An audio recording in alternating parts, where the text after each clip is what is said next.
Today, my guest is Professor Peter Kuppens.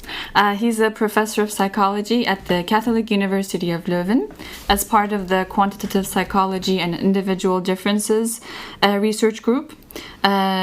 His work focuses on theories of emotions and personality. He has many publications on affect dynamics, and a footnote, he's my supervisor. So Peter, thank you for accepting to be my first guest. Thank you for inviting me. It's my pleasure. Yeah. And to be completely honest, the questions I'll ask are actually questions that I wanted to ask you personally, but I didn't know how. So this podcast is just a cover for that. Okay. So it's just a cover story to ask those questions. Okay. I'll start changing my answers. Yeah. So to begin with, I wanted to ask you, how long have you been in academia, starting from your PhD years? I started my PhD year actually on the 1st of January, officially 2000. So at the start of the new millennium. So that means I've been in academia for around almost 24 years. 24 years? Yes. Okay. Yeah. That's a long time. That's a long time. Now when I look back on it, that's a very long time. Yeah. Thinking that I was born in 1999 and you finished your PhD. Yeah. I feel old now. Thank you. No. And before choosing academia, what were the other options that you were considering, or were there any options, or was it your dream job, for example? It wasn't really my dream job. I think when I was a kid, I wanted to be things like a lawyer or a doctor or stuff like that. That things that didn't really pan out, and I chose to study psychology as I did a bachelor and a master in psychology. And I remember when I was a student, I was quite lazy. I didn't want to work that hard, and my ideal job was a public servant. I had to work like for the government, in a government organization, where I just would, do my hours, do very limited simple work, and then have lots of free time. So it wasn't really my plan to end up in academia, to end up doing a job like this, where you need to put in extra hours, put in quite a bit of effort that comes with the job. Actually, I think I often say that if my 20-year-old self would meet me now, they would probably kick me in the ass for working so hard. They would say, "You have changed. You wanted to be, you were lazy and you didn't want to work too hard and too much. And look at you now." But I ended up doing this job. I think it wasn't my explicit or deliberate choice. I graduated as a psychology master, in clinical psychology, as a matter of fact. I didn't want to go to work. I told you I was lazy, so I started doing other studies that ended up being a bit random. Now when I think back. And then afterwards I started applying for jobs, and it's more that one of the first jobs that I was offered was a PhD position. I could have started, I applied for headhunting positions in companies as well, for very different things, and I just ended up taking this job, which was a PhD position.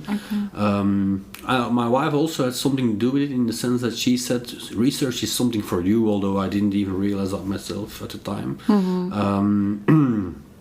And so that's why I started the PhD, and I hope I can be honest or it's honest to say that I didn't have ambition at all to become a professor. Of course, in this job, when you start doing a PhD and you start thinking of maybe I can do a postdoc, and then you start thinking maybe I can get a permanent position, so that kind of ambition creeps in slowly, but at the start that wasn't my intention at all. Okay, so it came over time. It came over time, yes, indeed. Because you slowly realize that you enjoy this job, that it's something that you like, and you would like to continue doing this kind of work.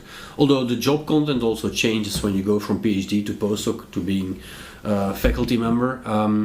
But for sure, gradually you really start to realize that this is something that you would really like to do in the future as well, and you start thinking of how you can further your career in academia. But at the start, it wasn't really there, the ambition. No. Okay. And during your PhD, like you were saying that you were lazy, but then in PhD, like it requires some time and effort, extra hours.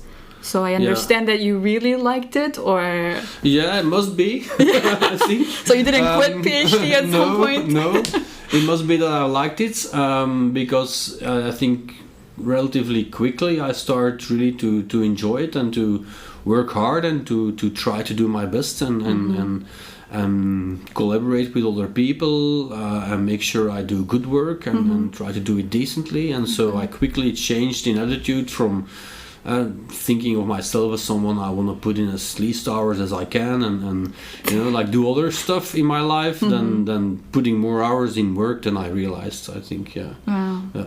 Nice. But not because I felt obliged or because I felt some kind of pressure, but because I enjoyed it. That's very nice. Okay. And moving on to your research journey, how has been your journey so far in terms of your field of interest? Did you more or less stay in the same broad topic, or did you have a radical shift? I started my PhD on the topic of emotion, which is something we still study today. So broadly speaking, I didn't change fields very drastically or anything.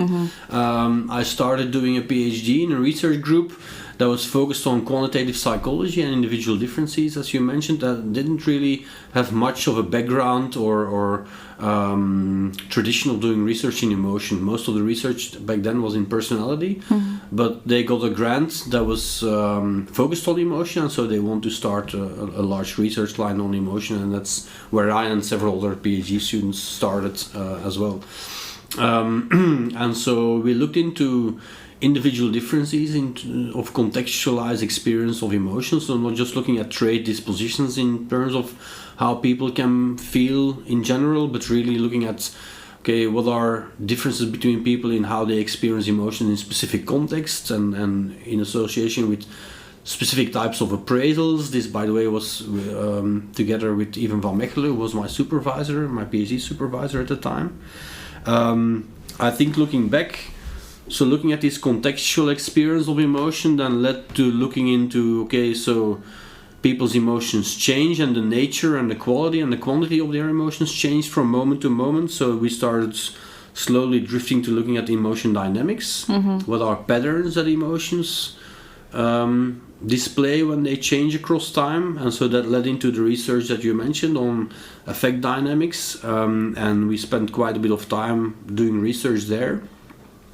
At first it was a bit fundamental in nature, but then I spent some time in Melbourne in Australia together with Nick Allen and Lisa Schieber, and there the focus became more on mental health. That wasn't there really before, but the focus on, or the idea to link these affect dynamics to mental health, and more specifically depression, for instance, was something that really originated there. So that I think that's also a shift in research that I consider to be relevant or significant in my own journey. And then more recently we've been more looking at going back to basics in terms of measurement of emotion and affects, and second also to looking at interpersonal mechanisms of well-being and mental health. Okay. And when you started looking more into when you said you were interested in more of the dynamics of emotions because they change over time, that's where you got more interested in methodology and how we can assess these things, right? Yeah, indeed. I think well, there are several different things. You need to measure your emotions several times or repeatedly, so you need to find methodologies to do this. I think the methodologies that were available at the time and that we started using ourselves as well were borrowed from the typical trait kind of domain, and that led to, I think, some situations that, looking back in hindsight, weren't really always the best, but yeah, we didn't know much better at the time.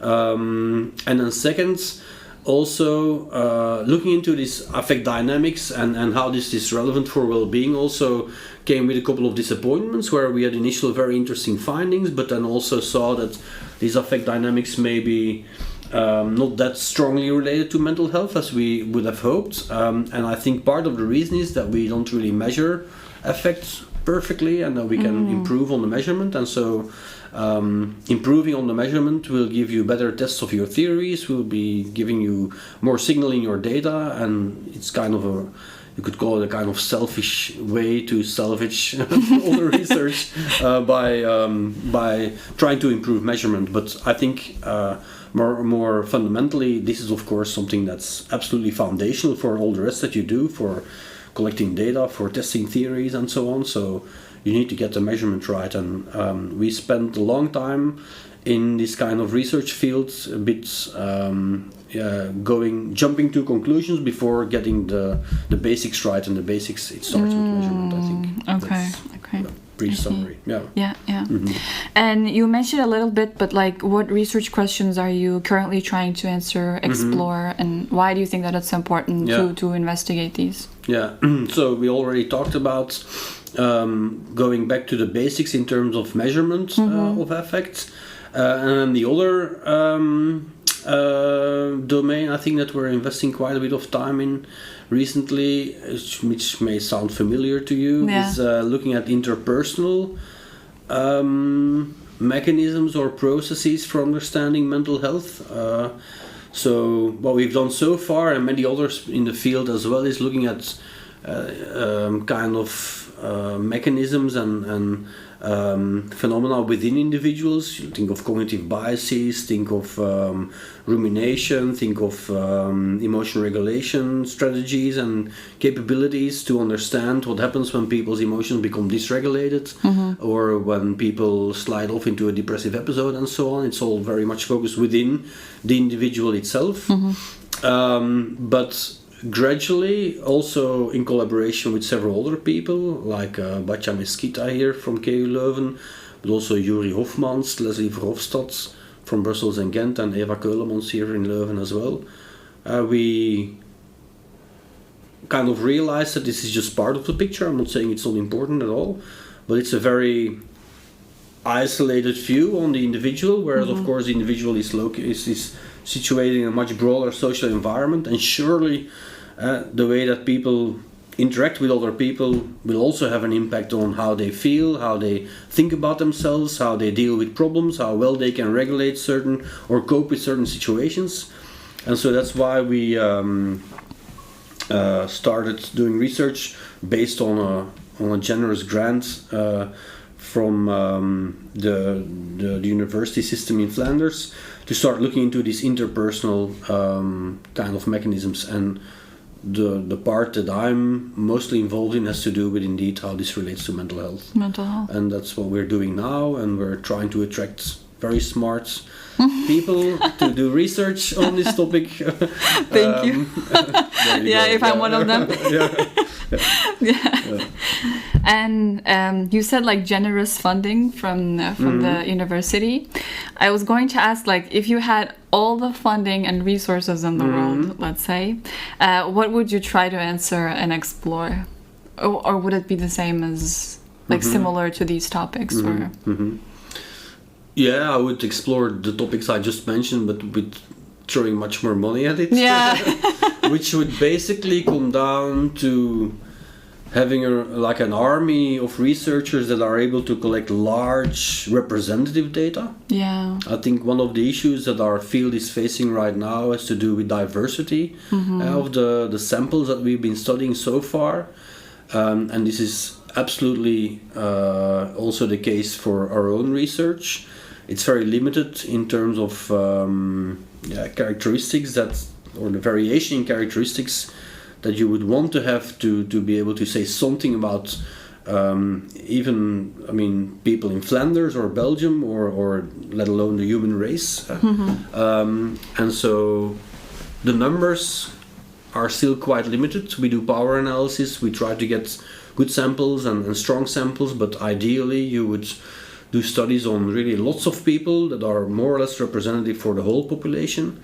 so that you could say something about how things work in terms of emotions, in terms of mental health, that are really saying something about the whole population, but also that you could look at moderation by certain factors. Think of different sources of diversity, like socioeconomic status or migration background and so on. So ideally, I would do much larger studies if I would have much more money. On larger samples. On larger samples, yeah. Doing the same kind of research or on the same kind of topics that we do now. One other thing that I'm really interested in, that maybe one day I would like to study in large samples as well, is what matters most for a person's mental health. Is it either your real experiences that you live from day to day, or is it how you construct these experiences afterwards, or you think back of those experiences? Because I think our research is very much relying on these experience sampling methods, where we look at we kind of argue that it's important to understand what happens on a day-to-day basis in people's daily lives. So we ask people, how do you feel right now, several times during their daily lives, to get an idea of what their lives really are about. And that sounds very important because that's what happens in real life, so it sounds like the crucial thing. But I wonder to what extent, or how crucial is that compared to, forget what I actually experienced, but what I think I experienced may also be very important. And there's a very social dimension to that as well, of course. I mean, you experience things together with other people, and then you also construct these experiences and how they were for yourselves, how you think you came across to other people, how you interpreted the behavior of other people, rather than is it really their behavior that's impacting you, or is it just how I think they behave that's impacting me. So this whole idea of the real life that people live versus how I think my life is, putting these in a balance scale and seeing, what's most important for mental health, and maybe eventually is something that I would like. I have no concrete ideas, but to really think through that question and then think of the best possible designs to conduct research to decide on that question, I think would be very interesting for me as well. Yeah, it sounds really interesting. And moving more on to there's one question on like opinions on academia. Opinions? Opinions. Like how do you think academia has... Careful. Okay. How do you think academia has changed over the years? Like, are there any areas that you think should be improved? Like, for example, like the grant proposals or the funding process, or like psychology education, for example.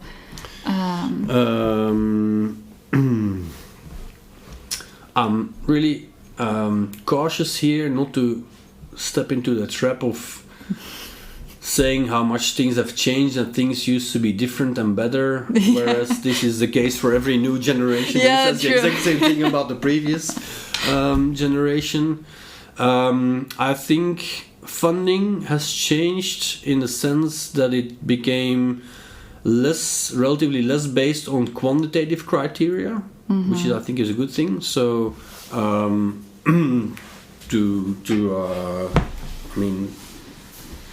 earlier you could say that they took the weighted average of the impact factors of the journals that you published in, and that gave you your chances for funding. I'm really exaggerating things here, but I think it was more quantitative. They looked more at quantitative measures, and I think this has disappeared a bit, or it's the relative importance has. It didn't disappear, but it has decreased, I would say. So that's a good thing. Collaborative work, multidisciplinary work is much more valued. Also, I think the emphasis on fundamental research is decreasing, and you see much more value on valorization and what is actually the applied impact of your work, rather than we're just figuring something out for the sake of figuring something out. So that's also, I think, that's shifted. it depends on the local context, but I hear in many places that funding has become increasingly difficult.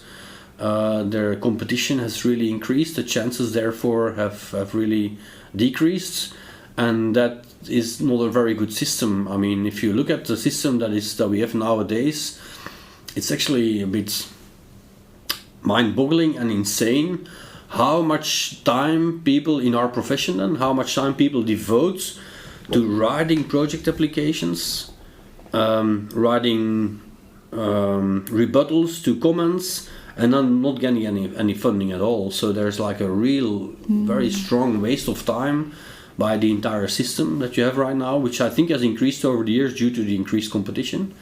And so that's something that smart people on funding should really start thinking about, because a lot of time is really lost in writing funding applications that never get funded. Of course, you could say when you write a funding application or a project that forces you to have ideas, but what you see often is that people rehash the same ideas and apply with those ideas in several different places and so on. So lots of time goes into applying for funding and not being honored in terms of funding. So that's, I think, a lot of waste of time in our profession. Yeah. All right. And moving on to a question that I really am curious to hear your answer on.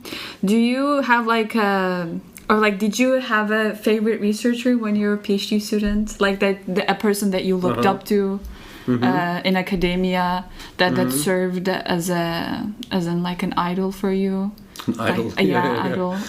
Or someone to look up to, basically.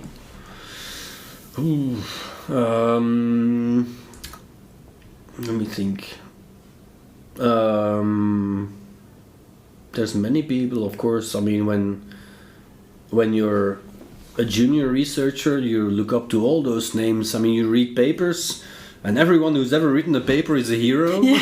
And they're like in your mind, they're big names, big people in the field. And so when you come across them at a conference, you're like intimidated, and you think, oh my God, that's the author of the paper I read that I liked so much. So I had many idols. I remember my first conference is also be completely intimidated whenever you meet someone that you just read their paper and that you thought, oh my God, these are the real people that I read. And that inspired me or gave me ideas. So I had many, I think.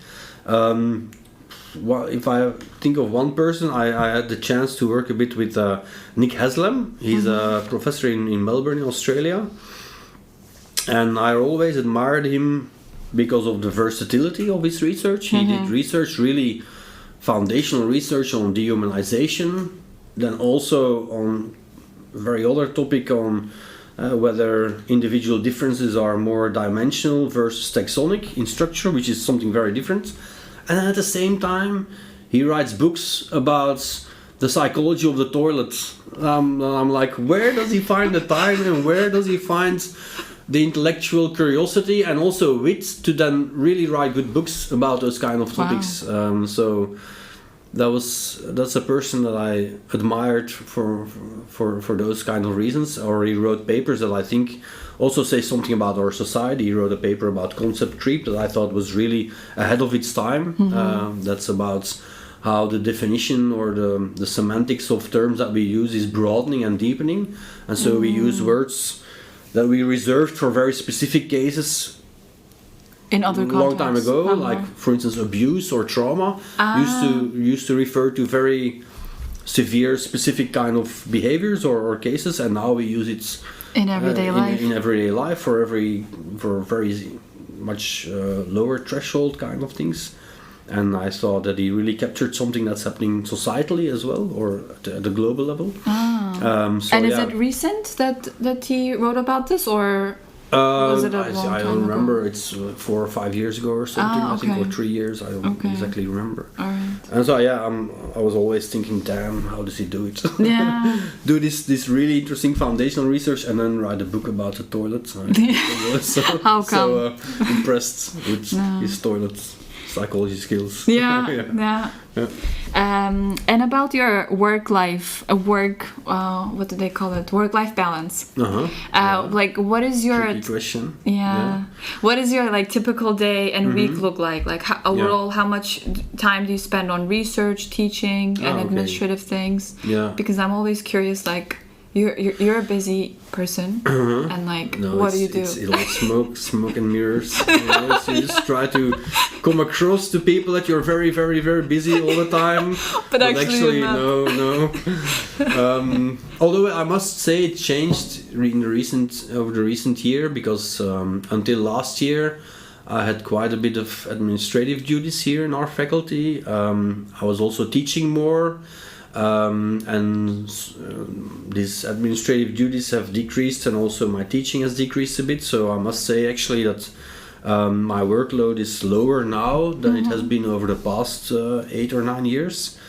So it's actually better. I have to put in more effort to convince people that I'm very, very busy than before.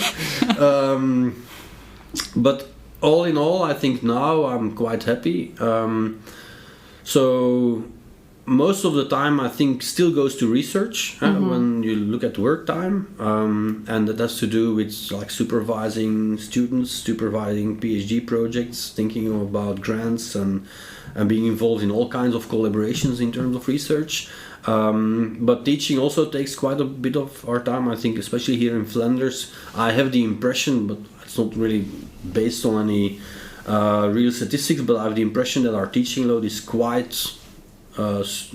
heavy compared to some other situations. Maybe not to all other situations, but when I compare to a couple of other contexts that I know a bit from a bit closer, I have the impression that our teaching load is not the lightest.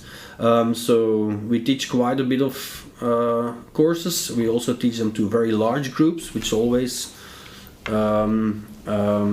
makes the administration around it larger as well.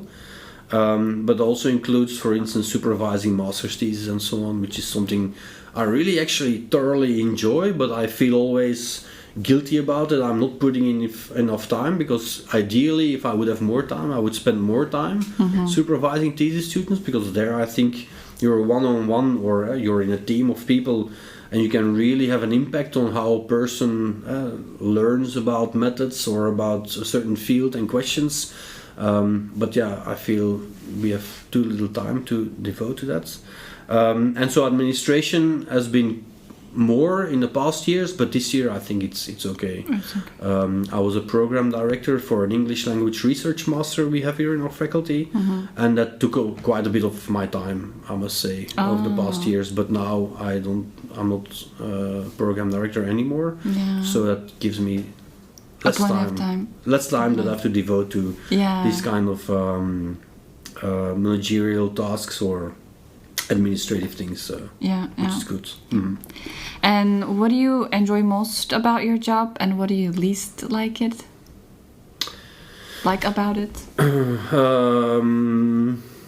I like my job, aside from the fact that it's sometimes too much of work, but I really like it. So I personally don't have any bad experiences or aspects that I really dislike about the job. Working with people, supervising people, coming up with good ideas while brainstorming with other people, these are really things that get you really excited. I can also be genuinely very excited to learn about the findings of a study that you design and you put together. People collect the data, and then to figure out or to find out, well, what do we find now, is something that I'm really always very curious and excited about. I also like teaching, actually. Standing in front of an auditorium or giving more interactive courses is something that I like a lot. I don't like the administration that comes with it.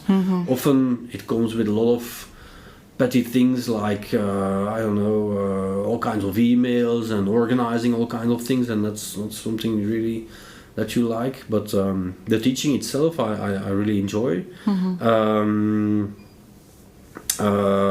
What I don't like is more administrative tasks, like everyone, I guess.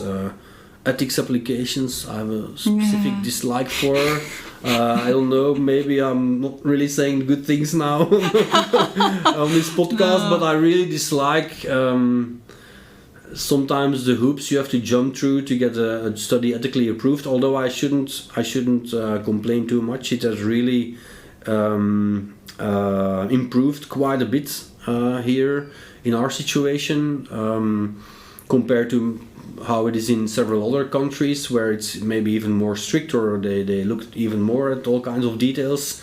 But still, sometimes I get the feeling that these ethics review boards, they're not invented by researchers, or they don't think about what kind of decisions that are implicated in research. But it's often, especially when it comes from a kind of a legal perspective, I'm often a bit allergic, because I think it's going too far. It's meant to cover eventual things that may happen eventually, maybe someday, to one person individually. That could happen, and therefore we have to change the whole direction of what we're doing. I mean, I'm exaggerating now, and I'm actually quite happy with how it is nowadays. But yeah, I mean, but from time to time, from time to time you come across weird stuff that's really very pleasant. But yeah, the reason why I asked you what do you enjoy most about it and least about it, because as a person who's very I would say active, but I really look through social media, especially on Twitter. I'm not doing that at all. Yeah, I bless myself for it. Yeah, and especially in academic Twitter. Okay. I see a lot of people quit in academia because of the system, or that their mental health has deteriorated because of the system. Yeah. That they have to work a lot of time and then don't get the compensation for that and things like that. Yeah. That's why I asked. I wanted to hear the good part of it. Okay. Yeah. I mean, aside from the fact that we have too much work, I really enjoy the kind of work that we do. It's not in many places where you're as free as you're here in your job. I mean, I can do research on. Nobody's telling me to do research on this and not that. I mean, these are my own ideas. Of course, you can only do research that other people find valuable as well, or that somehow society finds valuable, because institutions that are given the power to fund research are installed by society to fund research that society thinks is meaningful. So you cannot do just anything, but within certain boundaries, you're very free to decide what you do research on. You can pursue your own interests. You can teach. You can give a very personal direction in your teaching as well. So you're very free, and there's really nobody is telling you what to do like you would have in other kind of sectors, and that's something that's immensely valuable, I think. Yeah, I agree. Yes, there is pressure. There is competition. There is no compensation for many of the tasks that you do. It's a bit of a weird job in the sense that you do a lot of things without getting credit or without getting compensated. So you review papers, you review grants, you're asked to be part of, to come and give a lecture, you're asked to be in this committee, be in that committee, and nothing of these things is actually compensated or anything. So you have to guard your own boundaries a bit. But I think if you more or less manage to do that, I enjoy doing this job. Yeah, good to hear. And maybe I think I've been lucky as well that I haven't come across too many other people who take away pleasure from your job, who would make it difficult, or would give you the feeling that you have to compete against them and so on. And but I'm not saying it's like that for everyone. I can also understand how this system may not be for everyone, or more likely that people get into subsystems that are not healthy. But I've been lucky enough that I've been in a part of the system, or a region in the system where I didn't really experience a lot of toxic kind of elements that wanted me to quit this job. That's nice. Yeah, it's been my experience for the last 3 months as well. So. And luck as well. I mean, you need to be a bit lucky that you get this grant that allows you to continue your research, or that you get a paper accepted, and so on. So it also has to do with luck. Absolutely. True.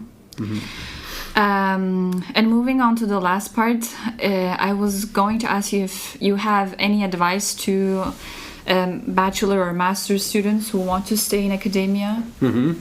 And I'll then ask any advice to PhD students like me. Yeah. Okay. Work hard. Do more than what expected from you. Be nice to your bring presents to your supervisor. Okay. Crucial. Noted. That's the secret key that all got us there in the end, is to give presents to your supervisors. Of course, I mean, straightforward is to pursue your own interests. Do what you are interested in yourself. Don't think, okay, let me just do this now. It's not really my cup of tea, but maybe it'll pay off later.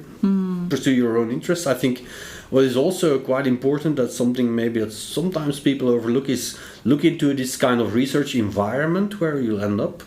If you start doing a PhD, try to get a bit of a sense of what the group culture is like. Is it very competitive? Do you have a supervisor whose style is more to put PhD students in competition with each other, so that they kind of try to work even harder to stick out, to become more noticed? Or is it more a collaborative environment where people are really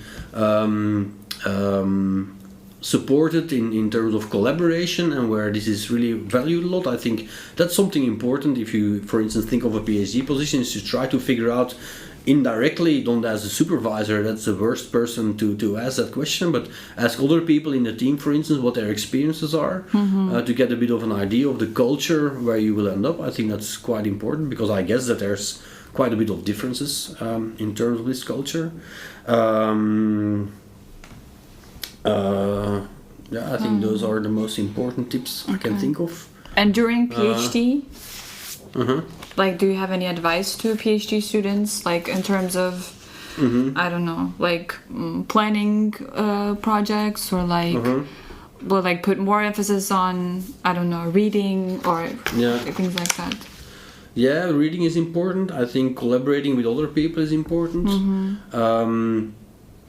Getting exposed to new ideas is important, and there's different ways to do that. You can try to work with people from outside your little narrow area of research, or try to work with people even from other disciplines, or spend some time in a different lab. If you have the opportunity to, during your PhD, go somewhere else for a couple of months to just collaborate there with people. And it's really refreshing how an experience like that allows you to look at things from a very different perspective. You have really a new wind going through your whole mind in terms of how to approach something, and it can only enrich your own experience and your own approach to how you look at things. So these are, I think, important elements. It's not always easy to organize, because it's always, I mean, you already have a lot of work, and then going abroad is still quite difficult to do within a PhD, but I think it's something that could be very valuable. And buy presents for your supervisor. Yeah, of course. That's important. Noted. Yeah. Okay, thank you so much, Peter. It was a very enjoyable conversation, and I learned a lot. Thank you as well for the interesting questions and nice conversation. Yeah, okay, thank you. So today we heard from Professor Peter Kuppens on his journey in academia.